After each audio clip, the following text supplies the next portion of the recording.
There's a time for living. Time keeps on flying. Think you're loving, baby, and all you do is cry. Can you feel? Are those feelings real?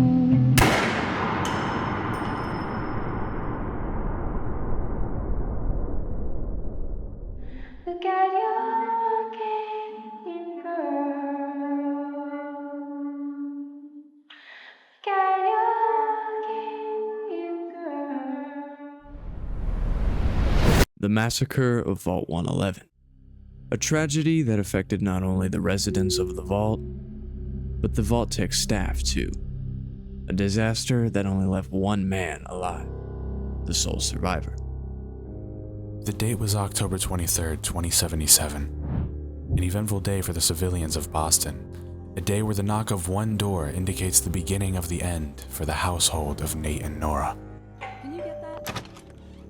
Good morning! Vault-Tec calling. Because shortly after our brief interaction with the salesman, doomsday begins.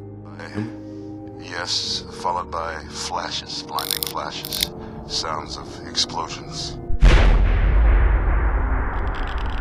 We do have coming in. That's, confirmed reports, I repeat, confirmed reports of nuclear detonations in New York and Pennsylvania. My God. And we are only given one opportunity for safety: the nearby vault, Vault 111. And upon your arrival, you are advised to stand on the platform to take you down below to your new home. But while waiting to be taken down to shelter, Nate and Nora get to witness the end of the world. We're gonna be okay. I love you. Oh my God!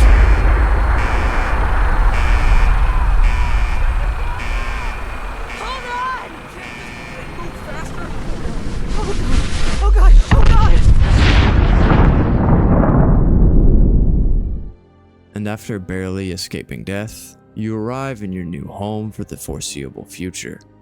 And now we can meet our new overseer. He welcomes us to our new home and instructs us to head up the stairs, where we meet the rest of their staff and complete our intake.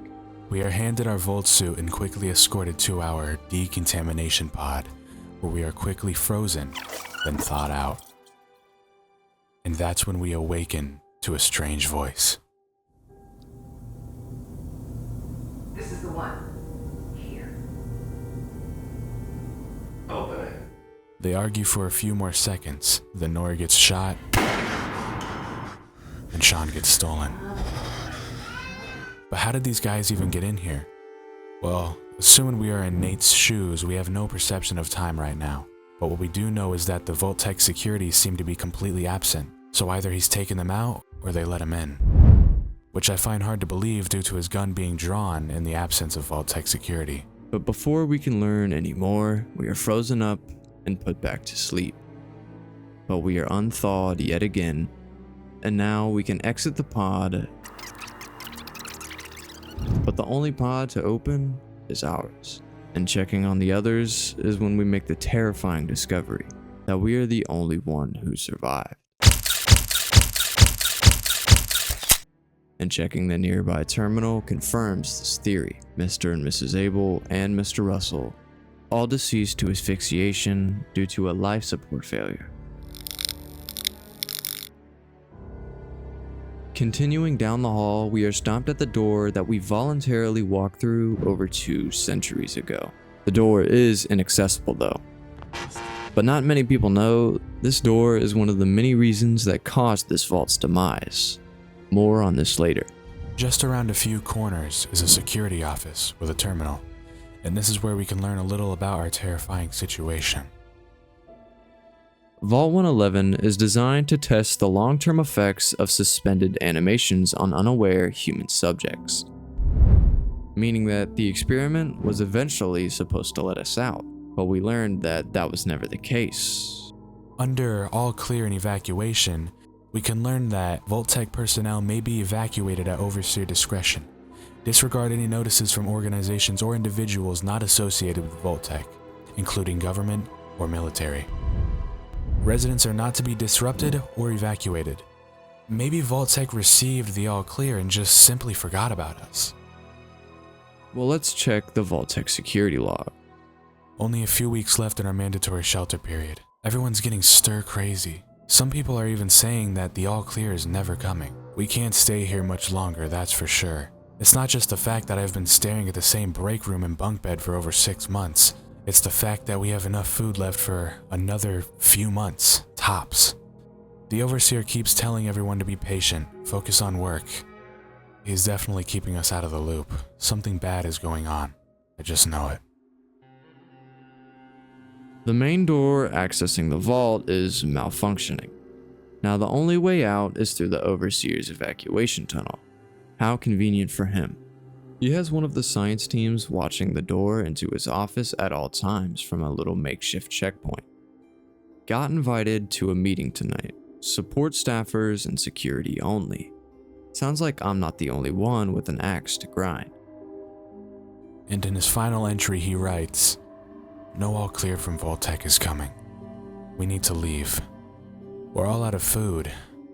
I almost murdered Stanley for dropping a damn salt cracker on the floor." A handful of us confronted the overseer about opening up the vault.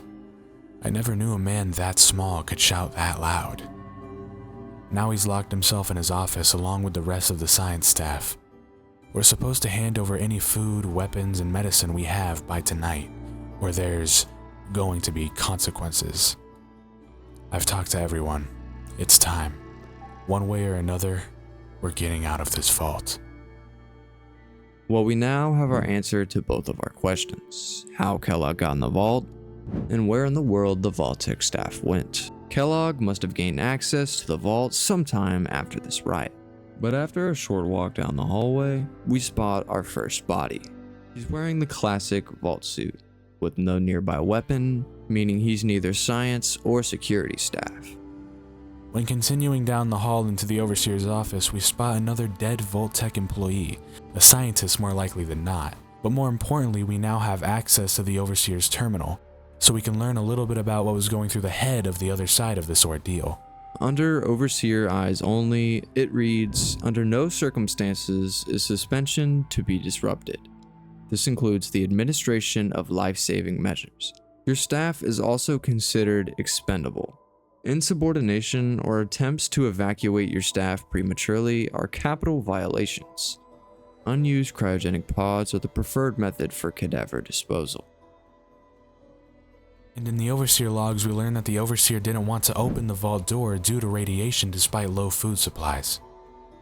If people think we can just leave when the 180 days are up, they're insane. The radioactive exposure would still be potent enough to fry everyone if vault seals are breached that early. The whole point of the all clear was to receive additional instructions from the main office. I just don't know what to do. I can't open the vault. I can't expect our supplies to last forever. I just have to keep everything under control until the all clear. A faction led by the security personnel have turned on me, demanding they be allowed to leave the vault. Idiots. I will not open the door to be irradiated to death out there. I'm consolidating the remaining supplies, putting the staff on lockdown. We're going to have to start prioritizing who deserves what little food we have. I've been too goddamn generous with the rations. If people don't like it, well, that's fewer mouths to feed. Moving on to the final room, we of course come across more corpses.